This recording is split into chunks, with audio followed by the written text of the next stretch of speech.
À l'arrière du bâtiment, les individus s'enfuient avant l'arrivée des forces de l'ordre. Hier, Benjamin Griveaux avait été très ferme dans ses propos. Il avait dénoncé des agitateurs au sein des Gilets jaunes. Ce soir, les enquêteurs comptent sur les caméras de vidéosurveillance pour identifier les auteurs de cet acte. Voilà, image signée Mathieu Niven-Gloski. Il s'agit donc aujourd'hui du 8e samedi de mobilisation. Ils étaient plusieurs milliers selon la préfecture de police dans la capitale. Des rassemblements divisés en plusieurs groupes. Et à la clé également, de nouvelles scènes de violence en Brimdida. Mathieu Drejoux avec Tristan Lebras. Encore une fois, des voitures, des scooters incendiés. Boulevard Saint-Germain, ces manifestants arrachent les grilles des arbres pour en faire des barricades.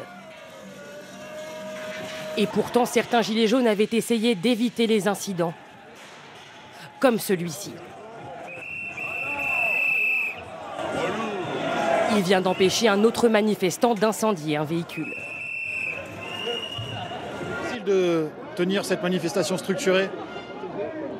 Nous, on n'est pas là pour dégrader. Je vous laisse constater par vous-même. Tout l'après-midi, des heurts éclatent en marge du cortège parisien, comme sur cette passerelle. Des gilets jaunes tentent de forcer le passage. Certains étaient venus pour en découdre. Cet homme se jette sur les forces de l'ordre. Comme sur un rig, il frappe les CRS en plein visage. Un peu plus loin, au pied du quai d'Orsay, une péniche est incendiée. Sur les réseaux sociaux, le chef de la police nationale s'indigne.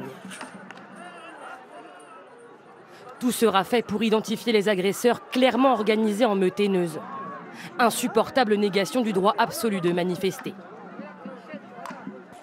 Ces débordements ont eu lieu lors de la deuxième manifestation de la journée, déclarée en préfecture. De la place de l'Hôtel de Ville à l'Assemblée nationale. Les manifestants ont été bloqués par les forces de l'ordre. Ils n'atteindront pas leur zone de ralliement.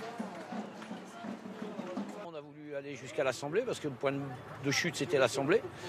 Et du coup on n'a pas pu y aller parce que ça a été barré. Et là, bien sûr, opposition, gaz. L'autre cortège a défilé ce matin dans le calme, de la place de l'Étoile à celle de la Bourse. Plusieurs centaines de personnes sur les Champs-Élysées et des organisateurs qui avaient monté un service d'ordre identifié par un brassard rouge.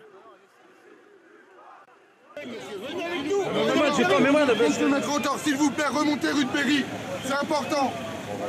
Allez, on remonte là, on remonte là. Le ministère de l'Intérieur estime à 3500 le nombre de manifestants dans les rues de Paris.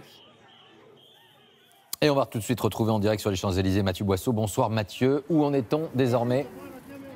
Bonsoir. Écoutez, le calme est revenu pour l'instant, en tout cas sur